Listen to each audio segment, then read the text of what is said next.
What's the most shocking thing the government tried to bury but failed? The plutonium files.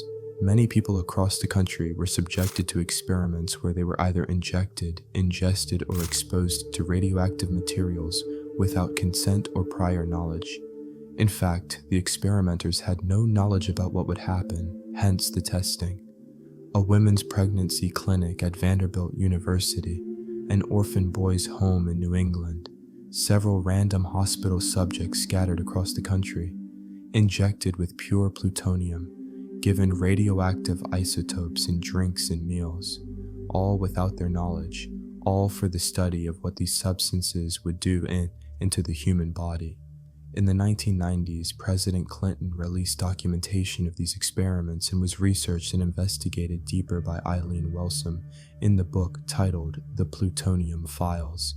Story 2, the Tuskegee syphilis experiment. The US government purposefully withheld medical care from poor black men who had syphilis in order to document the disease progression up to and including death.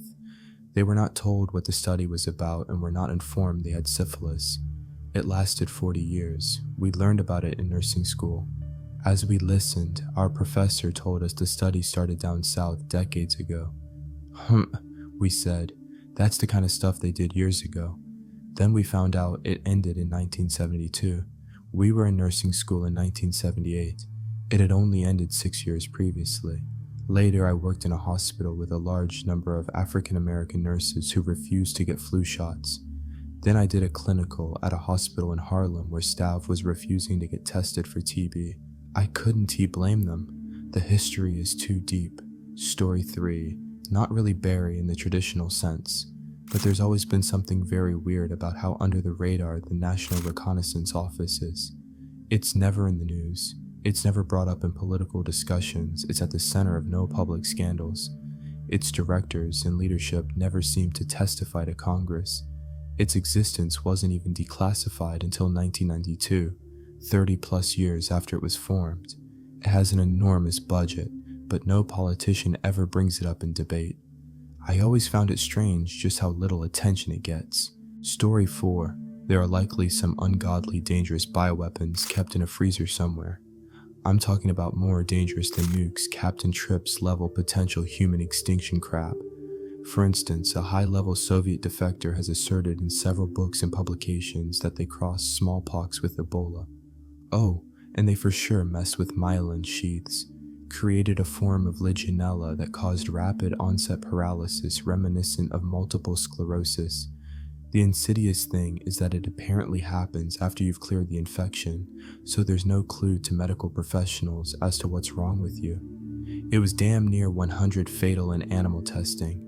That's just skimming the surface.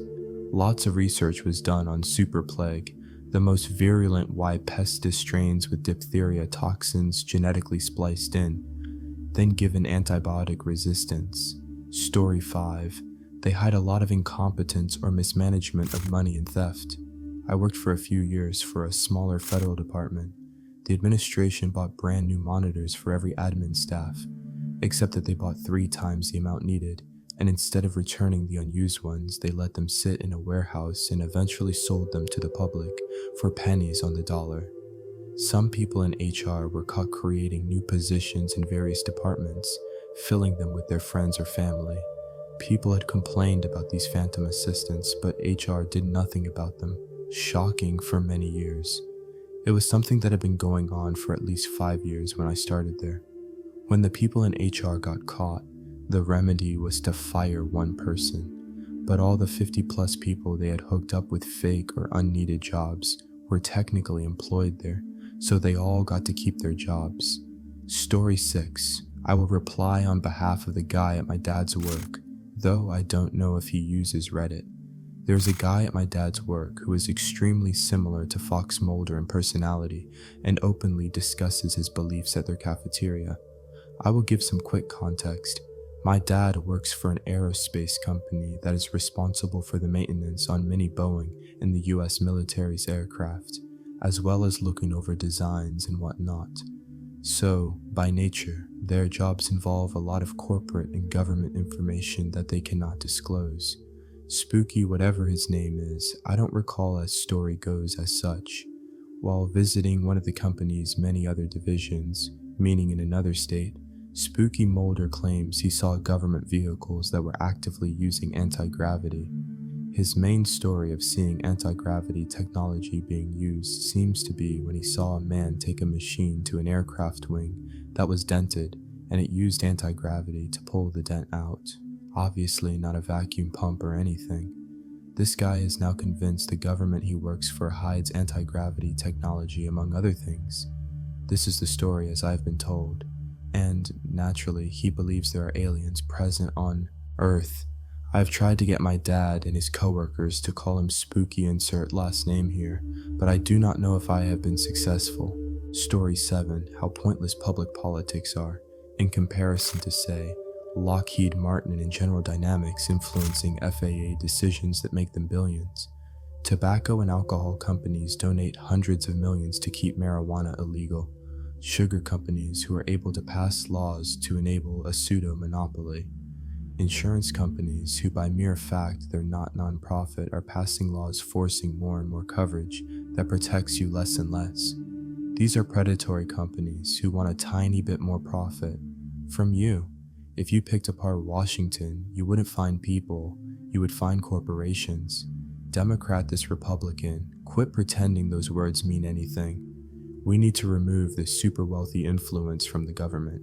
Everything else is just a puppet entertaining the public who think they are voting on the issue. Story 8. I think it would be cool and horrifying to find out that everything is run by a hyper-intelligent AI that can predict future behavior to the extent that it can call out hits on people who would threaten its existence before they're born. Like, damn, an entire flight went missing? Sorry. Passengers 32A and 54B had grandchildren who would lead the resistance. A politician was kidnapped? Crap. That politician was going to wake up and make a press release. A boat just got bombed? Its motor was learning the ABCs. It would probably cash in on the productivity people offer when they're anxious or frightened about the future by creating wars and making people doubt the sanity of their leaders, while also fearing their militaristic might. Wait, Story 9. I think the governments of the world are collectively under the control of their respective intelligence apparatuses. Western governments being formed on the basis of public opinion, these intelligence agencies have created a dossier of blackmail on any elected official who may one day enter a position of significant power. No overt threats are made, no implications. The politician just has to act within certain parameters, or the dirt will find its way into the public eye. In this way, the intelligence apparatuses control who comes into power and who maintains power. The problem with this is that not everyone has enough dirt to get them thrown out of office. Look at how many politicians have saved their careers when there was actual dirt that came up. Hell, look at Sessions. The crap he's done and said over the years, and now he's the chief LEO. Story 10. The most obvious thing, to me, is how close our civilization is to collapsing. We've blown past CO2 emissions and degraded our biosphere to the point that we have locked in feedback loops that will ensure that the infinite growth economy we've been living in for the past 70 years is not going to be able to handle the stresses. Now we have terms like sustainable growth being touted by business leaders while we blow past the Paris Agreement, which was already considered a half measure, and kick the can down the road a few generations with tall tales about asteroid mining and carbon sequestration we don't have the technology for. Meanwhile, Trump begins to dismantle the EPA and delete climate record data. I think the dirty secret is that we passed the point of no return decades ago, and now the main agenda is how to conceal the impending consequences and avoid a panic for as long as possible. I mean, our entire global economy runs on the concepts of debt and growth. Those fall apart when people learn their children or grandchildren may be doomed to either suffocate or starve to death. Story 11, I'd say it's safe to say that there are wars going on that we are unaware of, because we are employing local gangs in whatever third world country we are occupying in order to fight our enemies who are also using local gangs in whatever third world country. We hear about this every once in a while after the fact, but to be real, The government knows that legalizing meds would end the drug war, and they know that oil is a dying industry, and fighting over it is just their way to keep the people in charge, or the people with money in the military-industrial complex wealthy. They know these things, but without war, they have nothing. I'd imagine it's also safe to say that the Cold War never ended, and instead just moved to the Middle East, where Russia has been using their gangs, and we have been using our gangs to fight a proxy war, without the civilians of either country being any the wiser, as we all just thought it was about something else. It's just if the events of the last year haven't made it apparent to everyone that the world is in much a greater conflict on a much more covert scale than we previously realized, you're not paying attention. Story 12. My dad is a former special ops, I won't say which division of the military. He was in Vietnam, but said that many of his missions were in Cambodia and even China, because the VC were there during most of the war after the Tet Offensive. He swears that a large American military force helped Mugabe overthrow Rhodesia, and that he was there along with many others. He was at Grenada and swears that they messed it up. The extraction ending quite a number of troops, including his best friend, and he got shot in the lung, up on purpose to emphasize the need to update or upgrade the way they train and so forth. He also told me once, while drunk, so I don't know how much is truth, that he was part of a group that would intentionally get politicians, reporters, aides, lobbyists, and other persons drunk and then drive them home, only to crash the car, make it look like they were driving while drunk and got destroyed. The only corroboration I have for that is that DC area DUI fatalities are higher than other areas, or they were when I looked it up years ago. Sorry for the long run-on sentence. Story 13. The government isn't actively trying to hide it, but they are not addressing it either. Climate change. The only threat to our species apart from nuclear war is currently not being addressed by major governments in power. The media constantly drowns the public in irrelevant information that is not even a slight bit as important as climate change. This will have consequences, but I wonder if those in power actually understand the full extent. The ones that know best are the scientists, or if their ignorance and apathy is real. It reminds me of this quote, "Isn't it sad that you can tell people that the ozone layer is being depleted, the forests are being cut down, the deserts are advancing steadily, that the greenhouse effect will raise the sea level 200 feet, that overpopulation is choking us, that pollution is ending us," and they yawn and settle back for a comfortable nap. But tell them the Martians are landing and they scream and run. Isaac Asimov, Story 14. There are hundreds of water, air, and land vehicles that were used in Operation Tomodachi when the US sent aid after the earthquake and subsequent nuclear meltdown in Japan that were exposed to high levels of radiation and are still in use despite them testing positive for unacceptably high levels of radiation contamination even to this day. Sharing this may legitimately put me on a list, but screw it, that crap isn't alright. Story 15. Story 15. The reason behind dumping fluoride into our water supply. The standard answer is for dental health, but I'm skeptical of that. Why single out dental health? Why not pump our water supply full of citric acid to prevent scurvy or other issues caused by vitamin C deficiency? Most people in the States have access to fluoridated toothpaste anyway. Speaking of which, part of the reason you're supposed to brush for at least 2 minutes is because fluoride needs to be on the teeth for at least that long to be effective. And you're not supposed to swallow it due to the fluoride.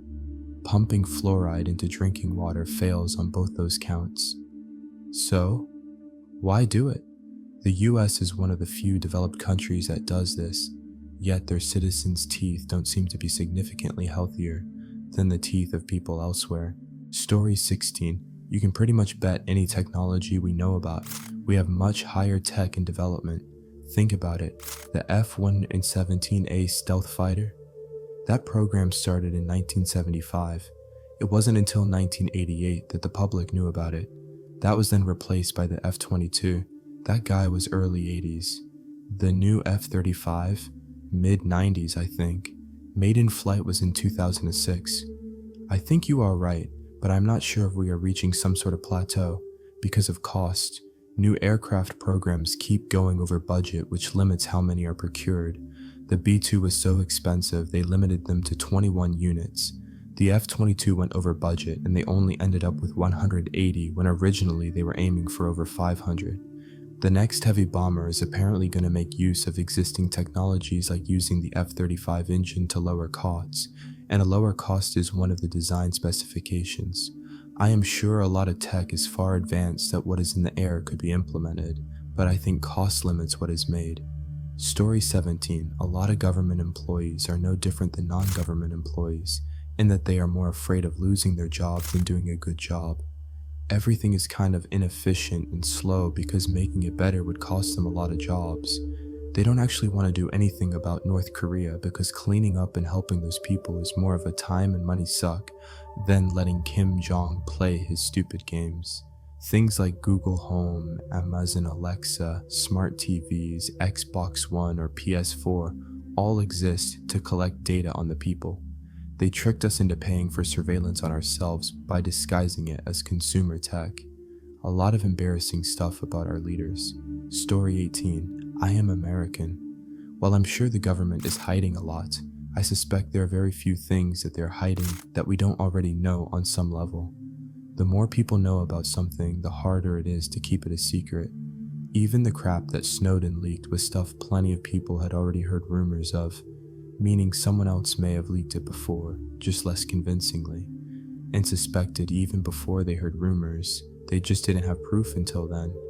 I would be absolutely astonished if anyone ever manages to leak a state secret to which people who would know anything about the subject don't respond, duh. Story 19. As a government employee, I can assure you the bureaucracy, red tape, and paperwork is mind-boggling. It's unlikely they are hiding very much. The logistics just don't work. The sheer amount of people that would need to keep the secrets, the paperwork that needs to be covered up, the money that has to be accounted for, the equipment needed and the procurement of that equipment, transporting things around to places attracts attention. There are just too many variables to control. The vast majority of conspiracy theories actually seem to be originating from counterintelligence operations. The greatest example I can think of is Area 51. There is nothing there. There never was anything there.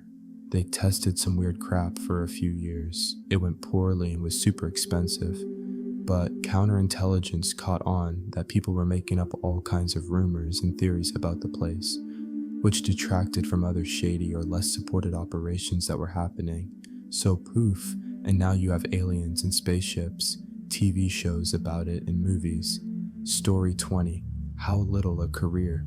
Politician who went straight from college into the party and only filled public offices all his life actually knows about how the wealth of our nations is created and what struggles are being endured by those who do contribute. They try to pass off all their candidates as men or women of the people who fully understand us and know exactly what our main issues are. If you studied political philosophy and German studies for 10 years, and then got elected into parliament and have been sitting there ever since on a fat government paycheck, you are unfit to be the federal minister of labor and social affairs. Sorry, not. Story 21. I truly believe that the government is hiding the existence of aliens from us, but not in the traditional sense. No, I don't think Area 51 has any substantial link to aliens. What I do believe, or assume, is that a small group of astronomers or NASA employees found somewhat definitive proof that extraterrestrial life exists while studying the latest telescope data, and for the good of humanity, decided that humanity isn't ready for this crap yet, and promptly deleted the files from the public databases before anybody else analyzed them.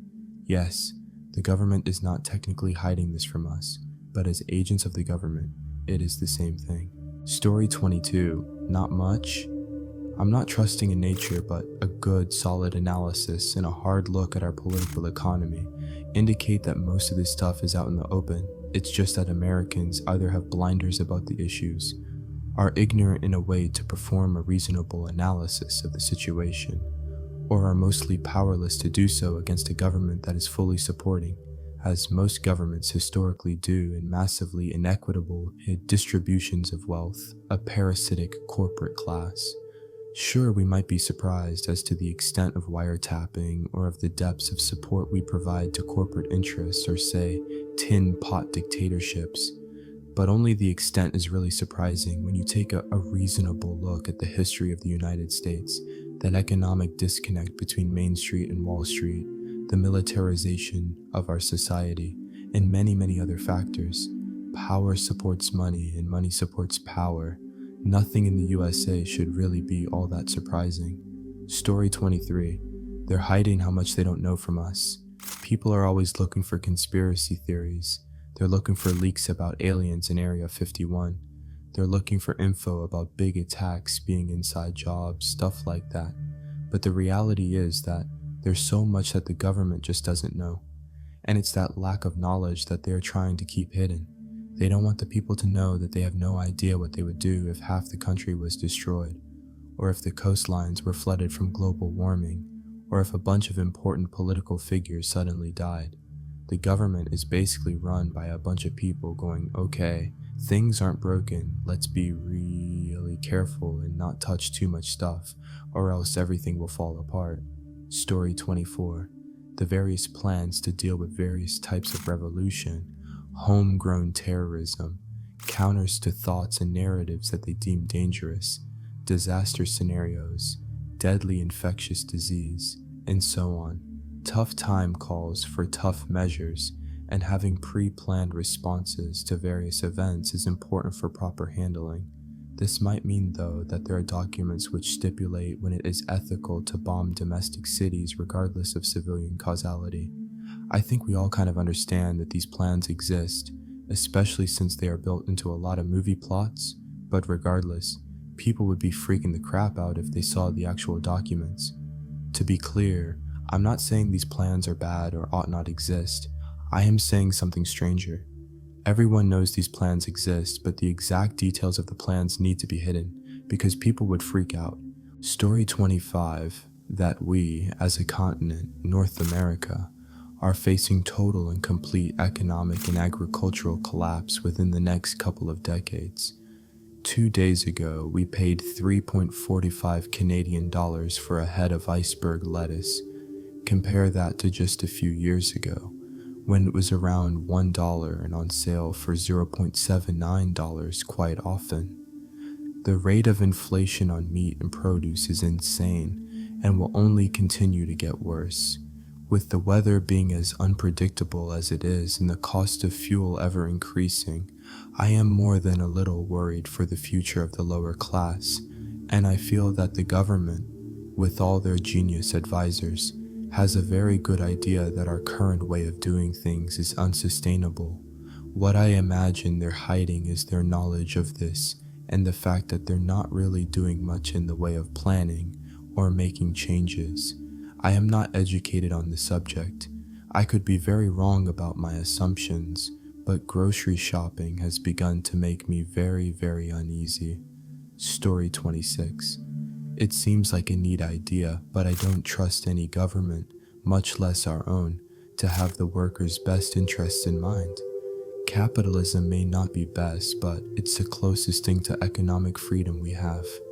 On a much less grander scale, the government can't work for crap, and things that professionals have learned to do best, the government shouldn't be messing with. Instead of Venezuela's socialist policies being looked at with a critical eye, excuses are being made regarding the price of oil dropping and officials' mismanagement of their now state capitalization of oil exports.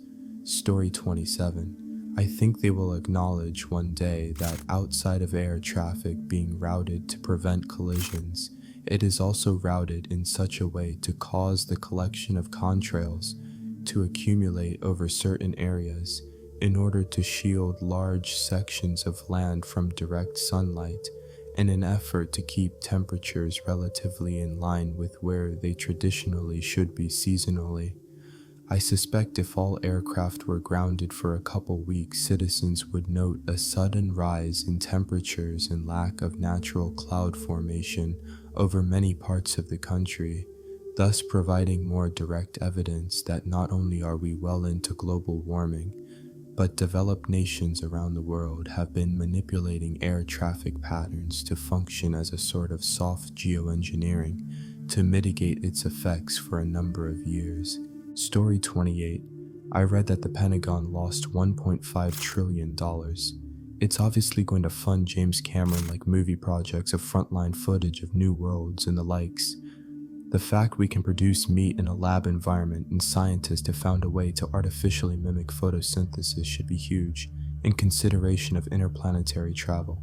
Combine that with organic computers that essentially could be used to replace, slow, or cease the aging function of cells. Human history is a huge mystery, and the past 40 years have been what history has called a revolution, when science eliminates the human condition, death, disease. All other economics go out the window. That is, until the infrastructure provides for the masses. A nuclear war or something similar would work well to clean up the dead and dying and depreciating people and infrastructures of the modern world. After that, based on current tech, a whole new world could be created. Literally a whole new world where very little that is important today would be then, until people started lending money and consolidation of land, and people began again. Story 29. The government can definitely crack most forms of high-level cryptography. I'm talking about virtually anything, including public key cryptography, like RSA. For those who don't know, RSA is one of the most widely used cryptographic systems, being used for communication and monetary transactions. RSA's security is basically predicated on the fact that it's hard to factor really big numbers that are multiples of only 2 primes. As of now, nobody's come out saying that they found a method to do so, but I think someone probably has and the government confiscated the information. It's absurd to think the problem still hasn't been solved, or at the very least, the government probably has a whole computer warehouse that can crack crypto keys in mere seconds. Story 30. That in essence, no one knows what's going on. Our entire system of government is just a construct we are forced to accept, and those in it hold no sort of special power or ability once elected. Crap happens, they do their best to predict or control it. We follow them because it is the easiest and sometimes most effective way to do things. But life is just entirely random, based on coincidence and incredibly complex relationships simultaneously that we can't really hope to understand. Hence, religion,